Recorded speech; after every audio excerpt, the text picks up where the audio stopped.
माँ क्या कर रही हो तुम? उस अद्दू की कंपनी हमसे आगे कैसे जा सकती है? बेटी चिंता मत कर, बिजनेस में ये सब चलते रहता है। तू अपनी एक्टिंग पे फोकस कर। Anjali ma'am good night. Good. इसकी भैंस की मौसी।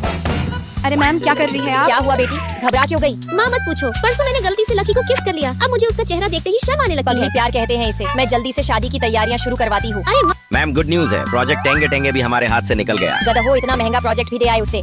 उस अद्दू की कंपनी की तो ऐसी की तैसी हो जाए। ये अरे मजाक अंजलि, तो नहीं। एक मस्त स्क्रिप्ट आई है, मुझे तुम हर हाल में इसमें चाहिए। कहानी कैसी है? एक रोमांटिक कॉमेडी जिसका हीरो मैं हूँ और जिसमें ढेर सारे किसिंग सीन्स हैं। नहीं नहीं, मुझे नहीं करनी है ए, फिल्म। अंजलि तुम्हें पता है ना तुम दोनों की जोड़ी कितनी हिट है टैक्स ऑफिस पर। इस फिल्म को सिर्फ तुम दोनों के केमिस्ट्री की जरूरत है। माफ करना पर तुम सबको नहीं लगता कि लीड एक्ट्रेस का रोल मुझ ब्यूटी को करना चाहिए? ये फिर आ गई। कल रात जैसे ही मिस्टर अद्दू की कंपनी ने अंजलि की माँ की कंपनी को पीछे छोड़ा, इसने फौरन उसके बेटे पद्दू को बॉयफ्रेंड बना लिया। ओह। अब ये किसी से नहीं डरती। पर तानिया, हमें नहीं लगता कि सुंदरी का रोल किसी बंदरी को करना तुम चाहिए। क्यों अकड़ रहे हो इतना? मैं अब तुम जैसे फटीचर के लेवल की नहीं हूँ जो तुम मुझसे बात कर सको, इसलिए अपने पिछवाड़े की खुजली को शांत करके ही रखो, समझे? सूथनी अरे के अरे तानिया, तुम्हारी औकात तो लकी की पॉटी साफ करने की भी नहीं है, इसलिए अपने अंदर की खुजली अपने अंदर ही जाने रखो। मन क्या बात है, तुम गुस्सा क्यों हो रही हो? पद्दू देखो ना, ये दोनों मेरा मजाक उड़ा रहे हैं। अरे क्वीन ऑफ बिजनेस वर्ल्ड की बेटी मिस अंजलि खुद और उसके साथ ये कुत्ता भी। वैसे जाने मन बोलो तो इस कुत्ते को इंडस्ट्री से ब्लैकलिस्ट करवा के तेरे घर पोछा मारने के लिए कंट्रोल भेज लकी दूं। बेटी। देखो लकी मेरा बॉयफ्रेंड है और अब इसके खिलाफ मैं एक शब्द भी बर्दाश्त नहीं करूंगी, वैसे समझे? अंजलि सुना है तुम भी शाम की ऑक्शन पार्टी में आ रही हो। संयोगवश मैं भी आने वाला हूँ। देखना वहाँ अपनी अमीरी का ऐसा पाद मारूंगा कि हवा निकल जाएगी तुम्हारी। देखती हूँ शाम को किसकी हवा निकलती है। अब शाम को मुझे इस कुत्ते को औकात दिखानी पड़ेगी।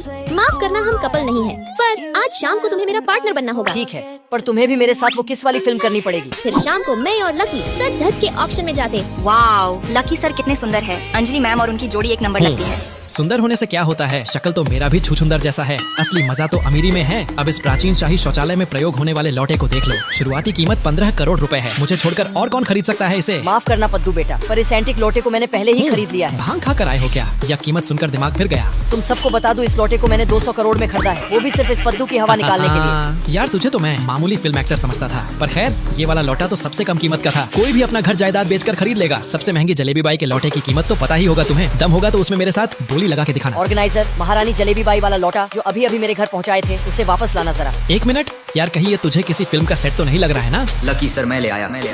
ऑर्गेनाइजर। चुप रहिए। लकी सर जलेबी बाई का लौटा हाजिर है। अरे पर ये है कौन? यही तो है शहर की number 1 LK group of companies के मालिक और टॉप एक्टर लकी जी। लकी भाई प्लीज मुझे माफ कर दे और ये लौटा मुझे दे दे। यार मेरे बाप ने कसम खाई है, अब वो इसी शाही लौटे से अपने बम का गम साफ करेंगे, वरना नहीं करेंगे। यार प्लीज एक बार मेरे बाप के बम के बारे में तो सोच। हट, अब क्या यही सोचना रह गया मुझे? अंजलि से पूछ, वो बोलेगी तो दे दूंगा। अंजलि तुम तो एक बार सोच के देखो क्या होगा मेरे बाप के बम का। ऑर्गेनाइजर, इन दोनों को इज्जत के साथ बाहर निकालो। चलिए आपके बम का गम दूर करते हैं। मानना पड़ेगा लकी, तुम तो छुपे रुस्तम निकले। अरे मैं बताना भूल गई, मेरी माँ ने सुबह मुझे तुमसे शादी कर लेने को कहा था। क्या कहते हो तुम? हनीमून के लिए पेरिस चलोगी या स्विट्जरलैंड?